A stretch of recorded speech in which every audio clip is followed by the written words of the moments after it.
itanyag ning istasyon DXSR ang 7 o'clock Breakfast News.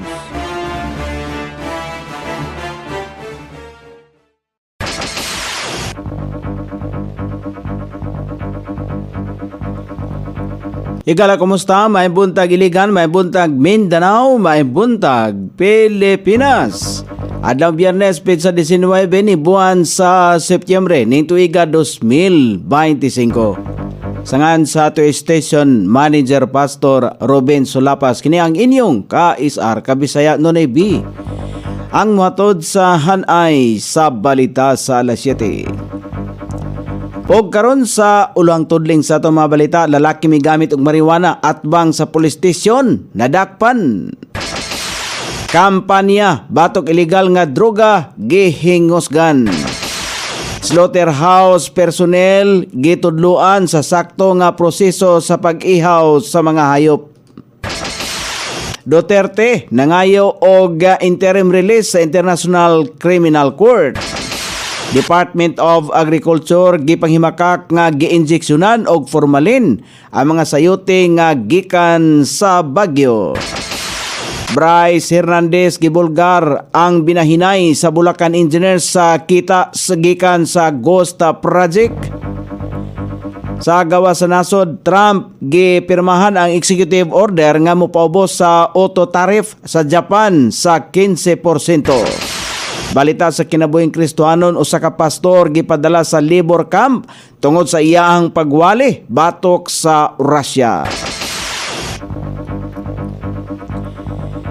Kini ang uluhang tudling sa ato mga balita nga dalit kanato ning istasyon DXSR 106.7 sa inyong FM dial. Ang bugtong radyo sa dakbayan siligan nga nagsibya sa balang kasulatan, pinasubay sa inspired and preserved, not simply dictated King James Version sa Anchor Broadcasting Corporation. O karon sa kompleto nga detalye, nadakpan sa joint operation sa Iligan City Mobile Force Company o Police Station 5 ang 32 anyos nga lalaki kinsa nag-viral sa social media sa nakalabayng adlaw tungod sa iyang video nga gagamit siya og marijuana. Sumala pa ni Police Major Sandrex Panulong ang tigpamaba sa Iligan City Police Office, gituyo sa suspect ang paggamit og marijuana at tubangan sa Police Station 1 niadtong Setyembre 16. Siya ra usab mismo ang mikuha og litrato og video sa kaugalingon og mi-post nini sa iyang social media account. Sa niaging gabi, Setyembre 17, nadakpan ang lalaki sa Bagong Silang, sakop ni Dakbayan Siligan, din usab siya nagpuyo. Sumala pa ni Panulong, naaktuhan usab sa mga otoridad ang suspect nga gagamit og marijuana dihang gipahigayon ang operasyon sa pagdakop kaniya. Miangkon ang suspect nga gawa sa paggamit og marijuana at tubangan sa police station sa pulis. Migamit usab siya niini at tubangan sa usa ka police patrol car sa Barangay Luinab o sulod sa Mugna. Apan ang video lang niya sa istasyon sa pulis ang iyang gi-upload. Nakumpiska gikan kaniya ang usa ka putos nga marijuana o hunsoy nga mao gigamit niya sa video. Sumala pa sa suspect nga gituyo niya kini aron matagad sa iyang inahan nga ana sa abroad. Sumala pa sa kapulisan, gipasalamatan pa sila sa suspect nga gidakop nila kini tungod kay gaplano na kining hunusan ang iyang kaugalingong kinabuhi.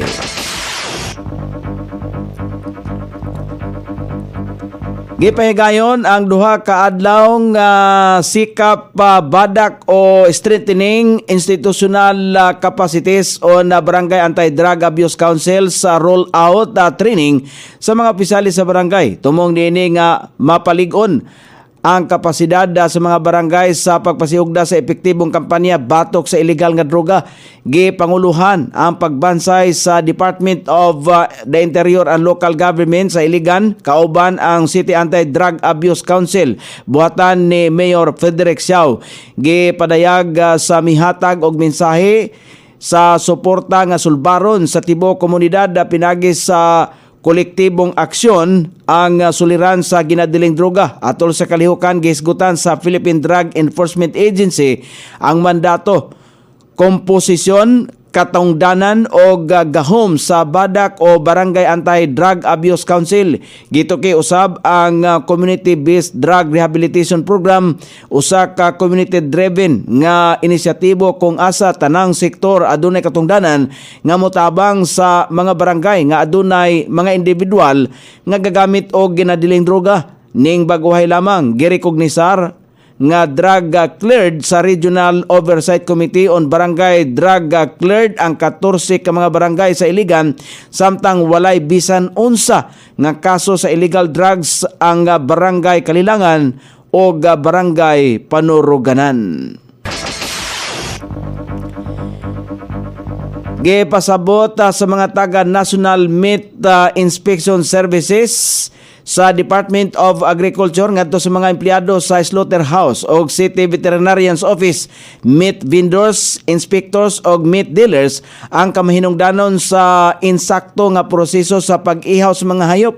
Gitudlo sa training ang pagmaintenar sa kalimpyos palibot aron adunay maayo nga kalidad sa karne o malikayan ang kontaminasyon nga makadaot sa karne o sa mga konsumante gikan sa sanitation sa mga gamit o utensils sa dili pa magsugod og pagkahuman sa operasyon. Gihisgutan usab ang proper hygiene sa personnel. Ana sa kapin 70 ka mga partisipante ang mitambong sa training. Gibutyag usab ni Agnes Clerigo Maingat, head sa Economic Enterprise Development and Management Office, nga aduna nay task force nga mudakop sa mga illegal nga pagpang-ihaw sa Iligan. Ang aktibidad gipanguluhan sa slaughterhouse pinaagi ni Engineer Luina Romanilios, ang officer in charge sa slaughterhouse. O karon balita sa kauluhan ngayo sa interim release ang Defense Council ni kanhi Philippine President Rodrigo Duterte sa trial chamber sa International Criminal Court. Subay sa nasang-at nga motion, giingon sa kampo ni Duterte nga dili na makatarunganon ang padayon nga pagpreso sa kanhi presidente tungod lamang nga tungod sa langan nga proseso og makadaot kini sa iya ang panglawas panahon sa pagdungog. Gipasabot sa depensa nga adunay mga problema sa logistics nga nakaresulta sa walay kasiguroang pag-oktaba sa confirmation of charges. Kini ang rason nga miapilar ang legal counsel ni Duterte nga hatagan siya og temporaryong kagawasan ubos sa hugot nga mga kondisyon. Lakip na ang pagbantay sa ICC og kooperasyon sa usa ka nasod nga andam nga mudawat kaniya. Subay sa motion, ang interim release makasiguro gihapon sa katungod ni Duterte sa kagawasan samtang dili mabalda ang kaso og magpadayon kon nagpadayong fitness proceedings. Nanawagan ang Department of Agriculture Cordillera sa publiko nga mamahimong nga magmatngon sa mga sayop nga impormasyon nga gipakatag online human nga mikuyanap ang usa ka video nga nag-ingong adunay formalin ang Bagyo Grown nga sayote. Gipatinaw sa Department of Agriculture nga walay formalin o unsa mang makadaot nga kemikal ang gigamit sa nasong gulay. Ang dugay na niining shelf life ang dala sumala pa sa bugnaw nga klima sa og tab-ang ngayuta sa rehiyon. Sumala pa sa Department of Agriculture, mulungtad hangtod sa usa ka bulan ang bag-ong ani nga sayote bisan dili kini ibutang sa ref tungod kay aduna kini kinaiyahan nga kondisyon sa Cordillera sama sa taas nga lugar og paigo nga ulan. Gihangyo sa Department of Agriculture ang publiko nga padayon nga suportahan ang mga lokal nga mag-uuma og bisan ang pagpakisusi sa impormasyong mikatag sa online. Gibulgar ni kanhi Bulacan District Assistant Engineer Bryce Hernandez ang sumalapay binahinay sa mga engineer sa Department of Public Works and Highways sa kita gikan sa Ghost Project. Gihimo ni Hernandez ang naasong revelasyon human siyang gihatagan og legislative immunity bugti sa pagbulgar sa pamalakaw sa Ghost Project sa ilang distrito sa pagpadayon sa pagdungog sa Senate Blue Ribbon Committee sa manumaliyang flood control projects kagahapon adlaw Huwebes, Setyembre 18. Sa revelasyon ni Hernandez, gitumbok niya nga ang iyang kanhibos nga si ex-DPWH sa Bulacan Engineer Henry Alcantara nga dunay 40% nga bahin gikan sa ilang kita, samtang tag 20% usab sila ni Engineer JP Mendoza og Engineer Paul Duya. Gisaysay usab ni Hernandez nga ang pagtaas sa green money kon grease money ang usa sa hinungdan kung nganong sila ang nagdesisyon nga mohimo og ghost project. Kung asa sumala pa kang Hernandez, gisulti sa iyang kanhibos nga si Henry Alcantara nga mopaingon sumala pa sa proponent ang tara o suhol sa bahin usab ni Alcantara. Gipanghimakak niya ang naasoy mga aligasyon og blanco usab siya kung kinsa ang gikaingong proponent. Apan sa wala madugay, na cite in contempt si Alcantara tungod sa iyang pagpamakak nga adunay kalabutan sa ghost project. O karon sa balita sa gawas sa nasod, gipirmahan ni US President Donald Trump ang bagong executive order nga magpatuman og pagbag-o sa tariff rate sa nasod sa Japan, ilabi na sa auto imports. Sa bagong gipirmahan nga executive order, ang mga sakinan nga produkto gikan sa nasod sa Japan gipatuman nga munaog gikan sa 27.5% ngadto sa 15%. Ang naasoyng EO mo epekto sugod sunod semana. Plano usab sa Japan nga padak-on ang rice product imports nila gikan sa Amerika. O karon sa balita sa kinabuhing Kristohanon, gihukman nga guilty ang usa ka pastor sa nasod sa Russia human nga siya nagwali batok sa gibuhat sa Russia sa nasod sa Ukraine. Tungod sa nasoy nga paghukom, gipadala siya sa korte ngadto sa labor camp aron bayran ang iyang sentensya. Sumala pa sa anak sa nasoy pastor nga walay krimen ang gibuhat sa nasoy pastor, apan gihimo kini sa korte aron nga pugnan ang bisan kinsa nga maghimo og wali batok sa gobyerno sa nasod.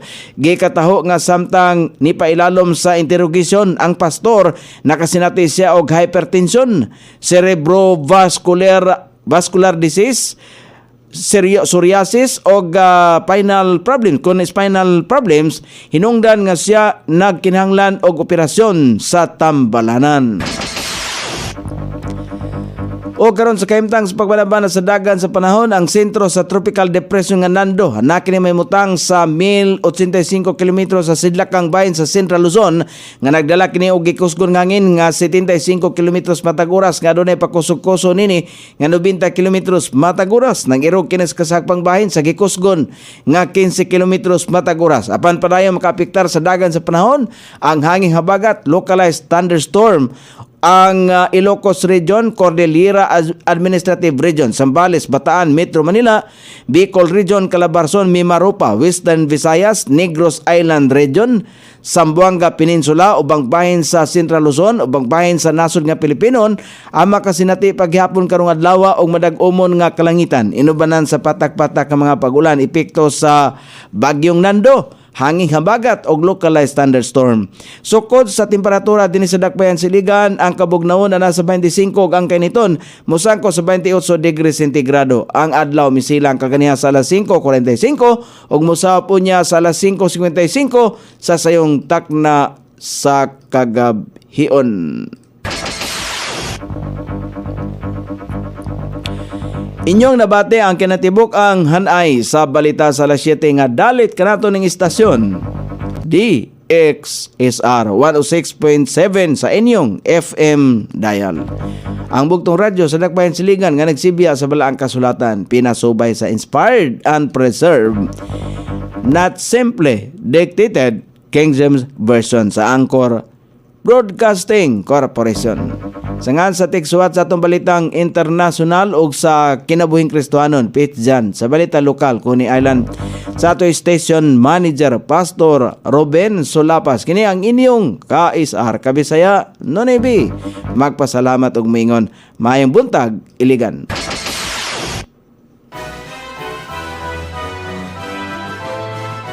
Inyong nabati ang 7 o'clock breakfast news hangtod na usab og mga adlaw sa samang takna o sa samang istasyon.